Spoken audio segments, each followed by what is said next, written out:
Owai sebo wadde enkuba etonnye anti oluwandagiriza olulaba abantu twabasuubiza ntugenda kubalaga Nansana abantu abasinga bawulira buwulizi Nansana tebagitegeera ennaku zino bw'obanga Nansana wamuyitamu omwaka gumu emabega myaka 2 emabega oyinza okuba nga tomanyi kye tugenda oba kye twogerako. Nansana nzikiriza nti kye kibuga bwe kibanga tugenda kye kimu ku bibuga bwe kibanga si kye kibuga ekisinga okulira ku misinde emiyitirivu mu Uganda, ekisinga okuba n'ebizimbe ebimerukawo, ebizimbe bigali kwoleka buli lunaku. Kati wano we tuli tuli mu ttaawo eri kuyingiza mu Lubigi. Kati oyo gw'oyingira gwe bayita Lubigi omanyi seba awolengera ekitooga awo abayaye bawambawoko awola babayaye bawambawoko nga bagamba bo tebalina we bakolera mbo begabanya keke ya gwanga ebayo mwagala jigobako oye babajjawo kati wano oyingira Lubigi lugira nga tumumalako. Nansana luli twabanga tuyina nti Jenina ku Kibulooka ku Zanta ku Masitowa obumenye Yesu amala yongera ku Kyekabumbi kikube ku Kyewamala kiwulira bikyaliwo tuyina kyate bw'otandika Nansana oba omutandise yagatta tokyasobola kuwoza mbu biki agatta ofuluma oyingira amazima. Kati Nansana omutandise Nansana atandika na Starbucks omanyi eno yegundi ye head office eno eya Starbucks yeno kati wano oba otandise Nansana kyembuuza Nansana population nayo neneko abantu Nansana ogimanyi ekyo kiddaganda kino Ganda weziweta base omuddaganda nga bayise kyali naye eyo ekiriyo bakiyita 15 futi mama anti 5 ku 10 yayo tekyasoboka bagujula obuntu buli omu bw'ofulumya obufulumya ebbaafu olina giwummuza ku lubalaza lwa neyiba ekyo kyolengera ekiyisemu okiraba ekyo kyakiya Pastor Wilson Bugembe ani awulira kyempulira yoyo kati parking awo wonna era ssebo kati ku lwaliro y'omu ku basajja abalina kyaki ezinyirira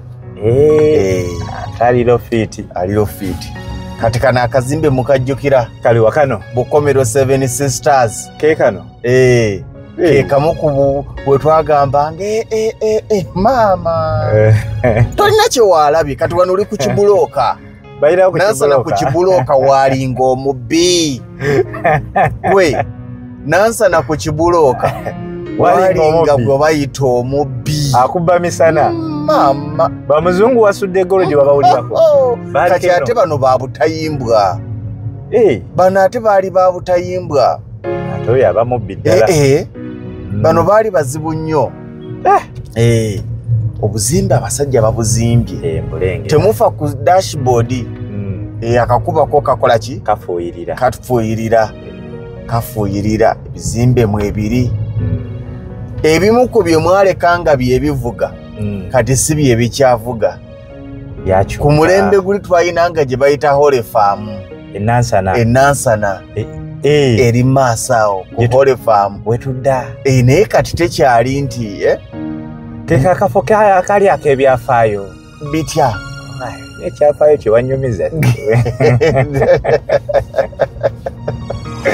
kati wano yeno njiraba Nansana agatta bugasi Nansana kati awo kukyolaba kiri ku mukono guno ogwa dereva kyekidde egundi enabweru katooke buno ziri kitawa bwe bumu ku buzimbe obwasookamu naye kati ku lwaliro njagala otunuulira esayidi y'ebizimbe ebisituka njagala otunuulira ebizimbe ebisituka mbiraba. Njagala otunuulire ate abasajja babizimbye nga bazimbira ku pulaani. Si bino mbu kina biki tweyiiye tebeeyiiyiza. Nansana wanjawulo. Ngenda kuvuga Nansana paka ku Kyewamala. Paka ku Kyewamala. Awo nzikiriza nti mba nkulazeeko kyenkulazeeko. Tuba tulabyeko. Obuzimbe obulaba. Obuzimbe mbulaba ate bunyirira. Bunyirira. Obulaba. Bugatta ne bwawula ne bugatta ne bwawula ne bugatta. Gwe bulengere tojjaayo. Obulaba. Ono Nansana. Tolina kye walabye. Oyo gwe bayita Nansana. Era abantu bangi mbawulira nga bagamba mbu ababeera Nansana. Nansana gwoyogerako tomumanyi kubanga okumanya tomumanyi. Tokyasobola gwayogera ebigambo ebyo oggulayo wadde 5 ku 3. Abajerega. Mwe abajerega Nansana. Nansana omumanyi oyo. Obuzimbe bwobwo. Abajerega. Mama.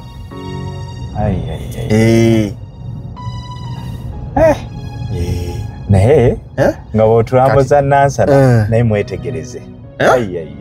Nga bw'otulambuza Nansana bw'omusajja we yeeyongedde ate okweriisa enkuuli. Ani? Kapo. Owayo dereva. Oyo kotte wakyamu. Mwami Mawuli Katumba. Mbu yabuze eryato liyamba. Lengera. Ekyo ekizimbe nno kyolaba kiri kimu. Kino? Nansana Business Center. Yeeyo. Kyeki kyasinze ku luno oba? Sijja kugaa nti kyeki kyasinze. Kati obadde okyatenda ekyo. Njagala odde wano ku Nansana Municipal Council okugombolola. Ngenda kuvuga tunuulira ebizimbe bye basitudde awo. Emabega waliyo kyaki.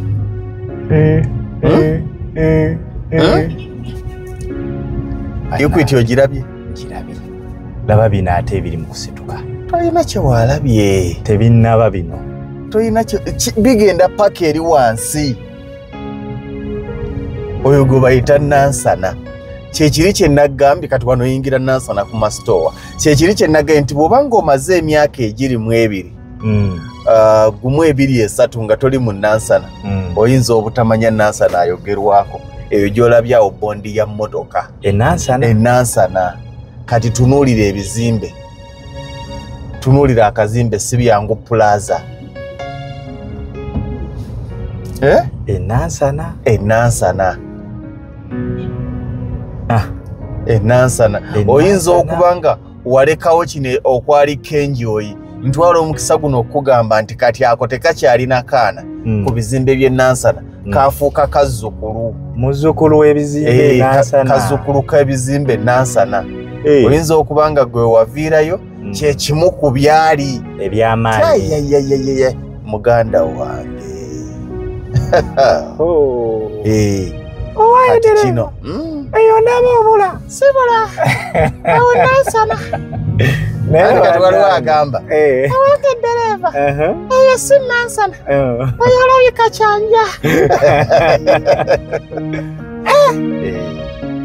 Kati wano we bayita ku masitowa. Kati ekyo ekikubo ekiddawo okiraba ekiyingira. Ekyo ekikubo kyekigenda Kyebando nekigenda nekikusuula Bujuuko w'e Nansana nekikusuula Kawoko mu Baalubwama. Kisobola okukutwalira nekikuzayo nekikusuula e Bulenga oba e Buloba. Era kikutwala n'oddamu n'ogwe Masanafu. Kisalako nnyo. Awo kiba kisalirako ddala.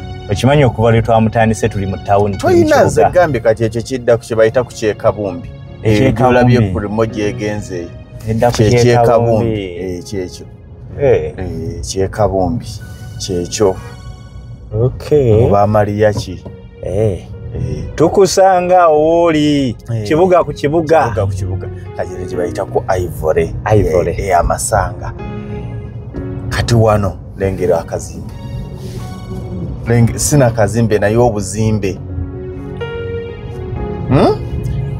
Kati lengera ekyo ekizimbe ekiwanvu okiraba. Kiriko oba emyaliro 10 n'emeka eza apartments. Ezo apartments. Nabo tebakyapangisa. Mama. Ngamba. Tebakyali mizigo anti mbolo. Mbolo tuba. Apartment taba mpangisa. Aba muki. Butali mu rentals. Na apartment rental. Towolereza kibi. Ekibi kisigala kibi. Togati nze nabbye. Nze ekyange kyakubba si kyaki. Ekibi kisigala kibi. Kati oba mujjukira bagamanga nti enansa na katale. Kati wano enansa na katale. Wano enansa na katale. Karagawa. Kako weekali ekyemmanga tokalaba. Keekano. Weekali. Ate kali bize. Tekali? Ate kali bize. Mbadde nti tekali bize. Nedda baba.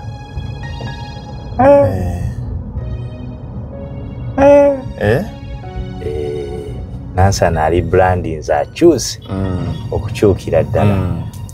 Kati waliwo ne bino ebiyimuka wansi wano. Ebizimbe. Kati ono gwe bayita Yesu amala. Yesu amala. Naye ekibuga kyetaaga kukulambuza muntu akimanyi. Kyetaaga muntu akimanyi kati wano obupande buliwa. Kati wano tewali anti kyekiki nage nti Nansana bw'omutandika oba omukoze eki. Oba omutandise. Kati ka Yesu amala kana ate. Ke katanafuna nnyo bizimbe biri awo. Kakyalimu otuzimba otukadde kadde. Naye natu bagenda tuwogola. Banaatuwogola. Bagenda tuwogola. Bano abayaye tebamenya bawogola buwogozi. Bwe wayise eggulu otuukawo olwaliro Nansana ayina akabinja. Kabasajja ndowooza balinga 10. Simanyi. 10 erimu ku tteeka lyekayina bwe batozitowa kawumbi tonyumya nabo. Nansana. Be bazimbye Nansana ono. Bakawu kudda waggulu. Ate awo ne tutandika ebiboozi byaffe. Maama. Omanyi sizaabwe bazibakwekamu. Bwane yakwekamu akaduuka ka pako. Akaduuka kange. Munange noonyaka ekwekamu naye maama. Oba mubajjawa. Abasajja mubaleke. Ana abasajja. Nansana alina abasajja. Nansana alina abasajja kati wano maaso waliwo ki supermarket wano. Takikulaga. Waggulu awo. Olwo nalwolaba lujja lwaki supermarket. Ekyo kyolaba. Ekiro ku ssaawa z'okunnyuka. Cheapest supermarket. Wabooga. Awo. Maama. Babayita baakawu. Kawumbi. Kati wano. Oba okkirira Wamala. Baga nti ku kyewamala. Ku kyewamala. Kati njagala amaaso gasse wano. Waliwo ze bayita kiri ekisituko kirabye. Nkirengera. Kati waliwo zino ze bayita Nansana Heights. Zino. Nansana Heights. Nansana Heights. Nazo rentals. Kanda wange. Ozirabye? Nziraba. Kati oba okyatendeeza omusajja asitudde. Tunaabaddira. Oyo ye Nansana. Tujjawo naoli naye mbufunze. Oyo ye Nansana. Oyo ye Nansana. Kati ffe tugenze ku kyewamala. Ku kyewamala. Ezo zolaba ezisigala zigenda. Zigenda Wakiso, Kakiri, Busunju, Hoima, Lwamata. Lwamata Kigemuzi. Lwamata kati ono woolaba wano. Kyekino kye bayita ekyewamala kyo kikyali kifu. Naye era nayo wadde kikyali kifu. Toleetayo mpale zitanywedde.